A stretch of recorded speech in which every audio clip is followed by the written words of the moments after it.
All right, so now I'm going to talk about adaptive quadrature. And the basic idea behind adaptivity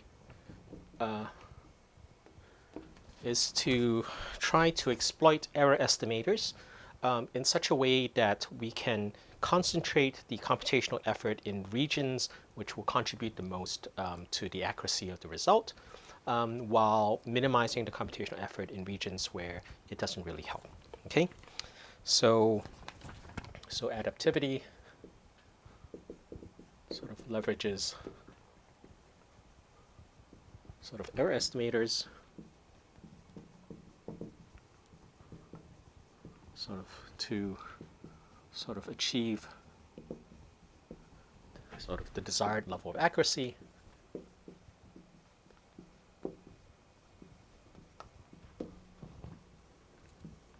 sort of at the minimal computational cost.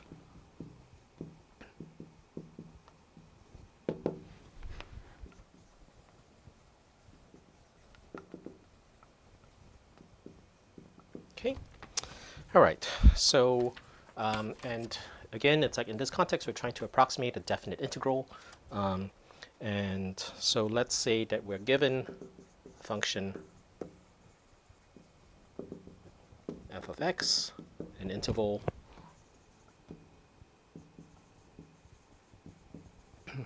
a to b, it's like which I want to sort of compute the integral of f of x over, and a desired accuracy.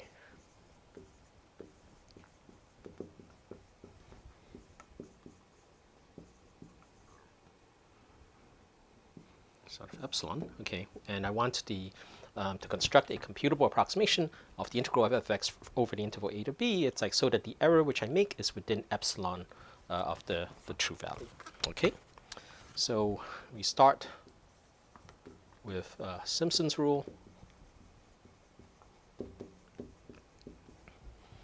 over an interval from a to b, and then so if the sort of accuracy of the approximation is not high enough, so the approximation is not accurate enough,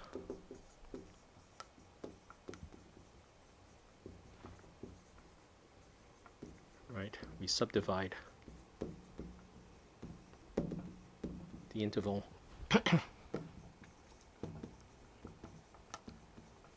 into two equal subintervals.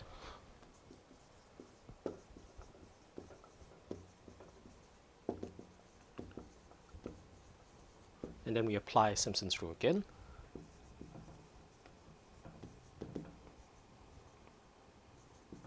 To each of the subintervals. Okay, so all right, so again, you start with some interval from a to b. If that Simpsons approximation is not accurate enough, you do subdivision, you apply Simpsons rule to each of these intervals, and then you can individually check whether the answer you get for each subinterval is accurate enough. If this part is accurate enough, then you leave it, and then if this one is not accurate enough, then you do a further subdivision. So it doesn't have to be a uniform sort of refinement, right? The refinement could concentrate in just some regions and not in others. Okay, so that's what's going to happen. It's like this kind of adaptive algorithm. Okay, and the basic idea is that there's going to be some sort of when you actually implement it, there's going to be some sort of recursion. It's like which is involved in this. Okay, so the first order of business then, there's sort of two main things, right? So one thing is to construct a computable sort of estimate or computable bound on how much error you make over each of these intervals. So that's one thing which is necessary for your adaptive scheme. And the other thing is a sort of a criteria for deciding when it is that the sort of the approximation is good enough. Okay, so let's first talk about this kind of criterion first. All right. Okay. Actually, before I do that, let me sort of say that so we have sort of a sequence of subintervals.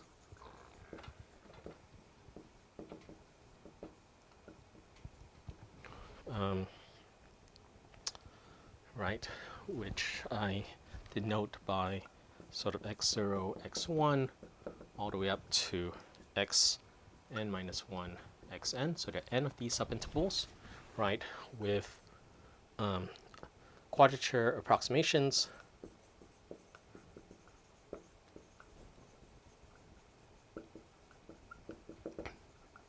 S1 to Sn, right? So this is quadrature approximation of the integral.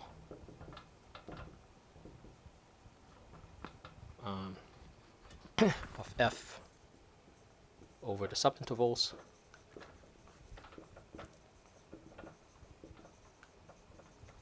And local errors E1 to En.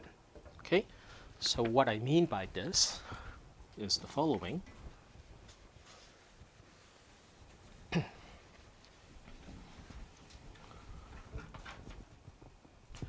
So what I mean is that you have an integral from a to b of f of x dx, right? And I should say, I guess, x0 is equal to a, and then xn is equal to b, right? And I write this, and I guess, well, let me actually write it this way. Okay, so a is equal to x0, which is less than x1, all the way up to xn, which is equal to b. Okay, so this is equal to the sum. I'm going to break this integral up into integrals over each of the subintervals, right? The sum from I equals 1 to n of the integral from xi minus 1 to xi of f of x dx, all right? And as I said, the si's are the approximations of these integrals, and then the ei's are the errors you make. So this is equal to the sum from I equals 1 to n of si plus ei. All right? Okay, so now we want to express this condition. It's like on the desired total error, okay, in terms of the error at each of these local ei errors. Okay, so the claim is that, so I want to adopt the following sort of error criterion.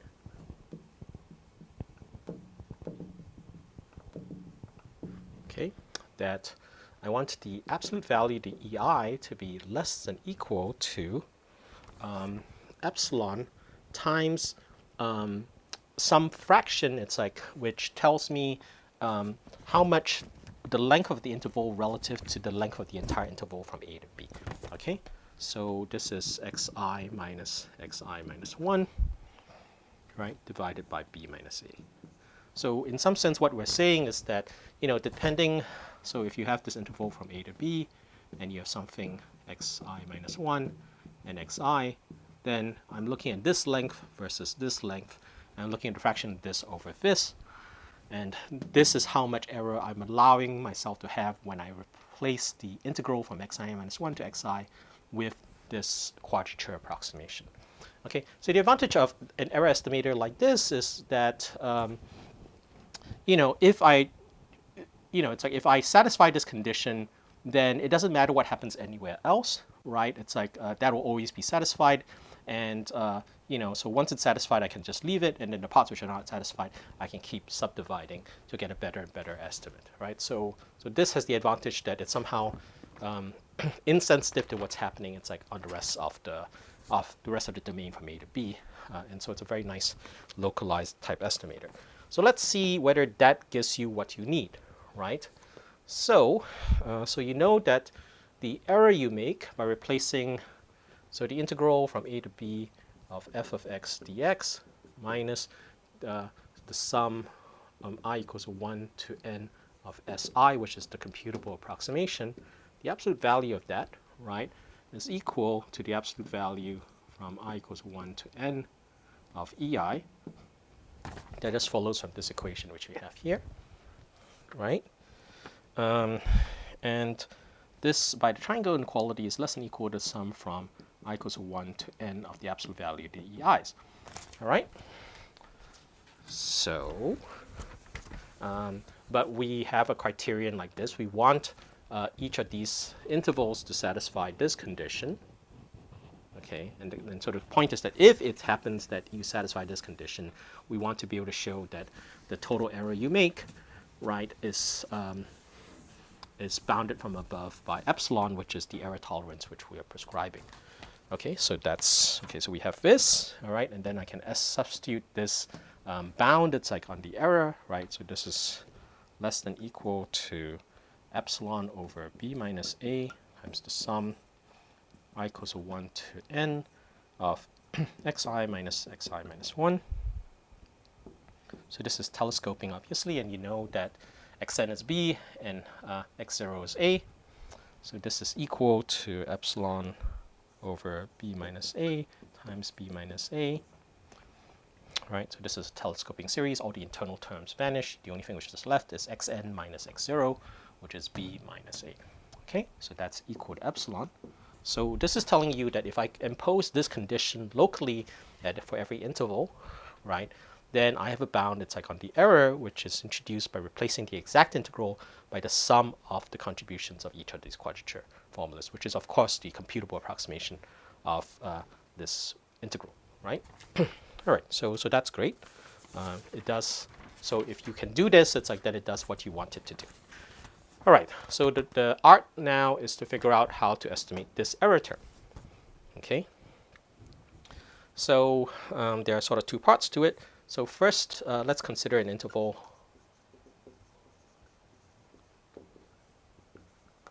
So let's just call it UW. Okay. and then write sort of Simpsons rule.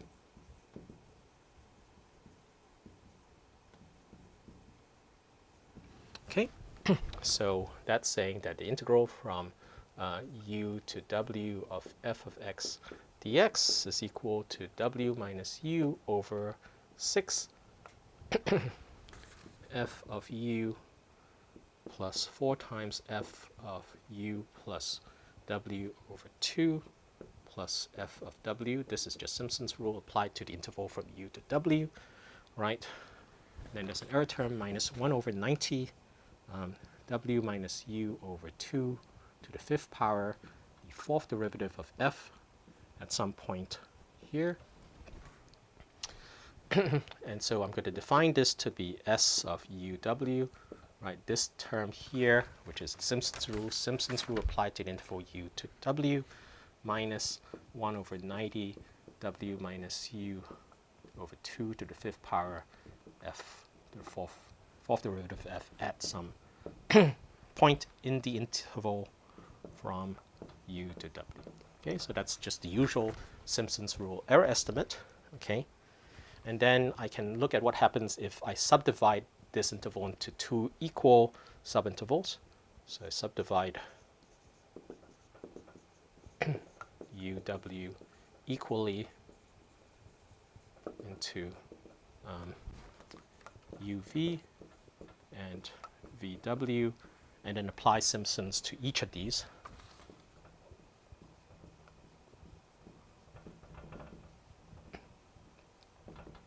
Okay, so the integral from u to w of f of x dx is equal to the integral of u to v f of x dx plus the integral from v to w f of x dx, right?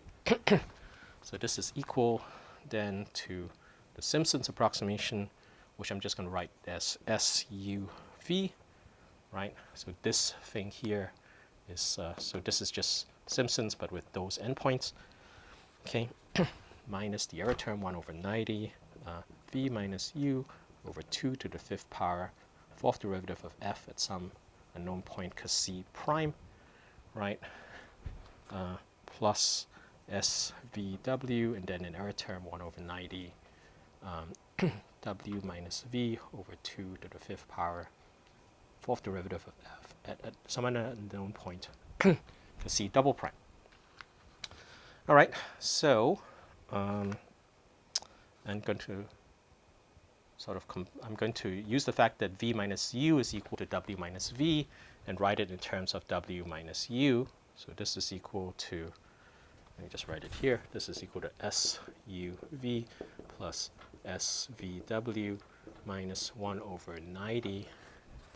Okay, W minus U over 2 to the 5th power. All right, and then 1 over 2 to the 5th power. Okay, so that term is equal to this V minus U over 2 to the 5th power, because V minus U over 2 is equal to W minus U over 4. All right, and the same thing is true of this. These two are the same. And then F fourth derivative of F at cos C prime plus fourth derivative of F at cos C double prime.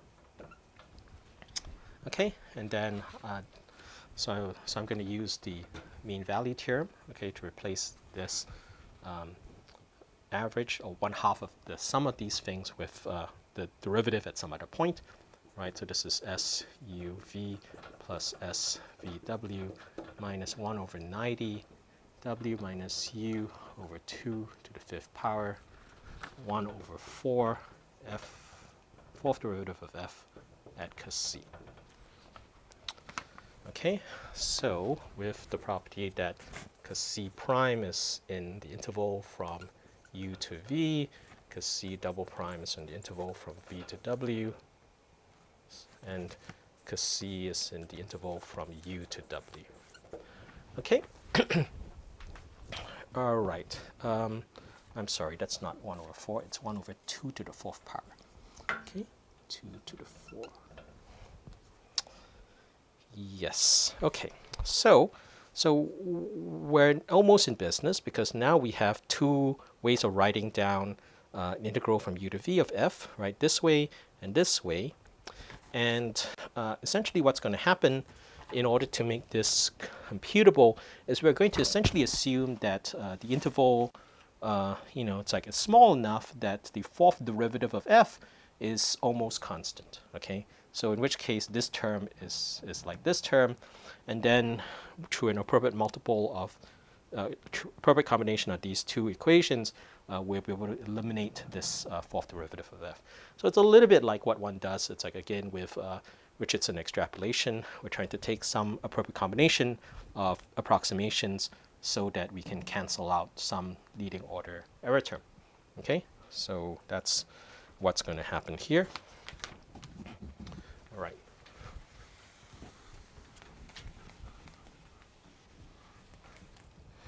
So we're going to assume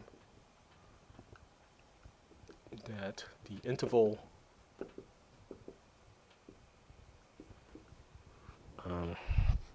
U to W is small enough that fourth derivative of f at this point is equal to the fourth derivative of f at this other point. Right? Both of these things are over the same interval. Okay, so I have to multiply. Okay, so let's call that equation 2, and this is equation 1. So I have to multiply equation 2 by 16. So 16 times equation 2 minus equation 1. That gives me 15 times the integral from u to w of f of x dx is equal to 16 times SUV plus SVW, right, minus SU and W. Okay, and then that error term cancels out. All right, so I can rewrite this as SUV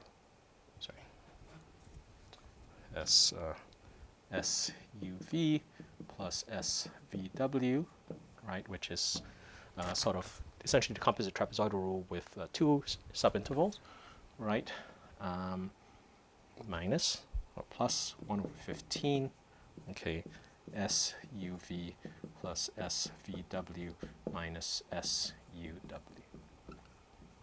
Okay, and you should think of this then as, so this is an error estimate, if you will. So it's morally like one of these kind of error estimates. But the advantage of this is that this is a computable error estimator, right? So this term, it's like involves things which I know about, unlike these error estimators which involve the fourth derivative of f at some unknown point, which I don't necessarily know. So more importantly, this is not just an error estimator, but this is a computable error estimator, right?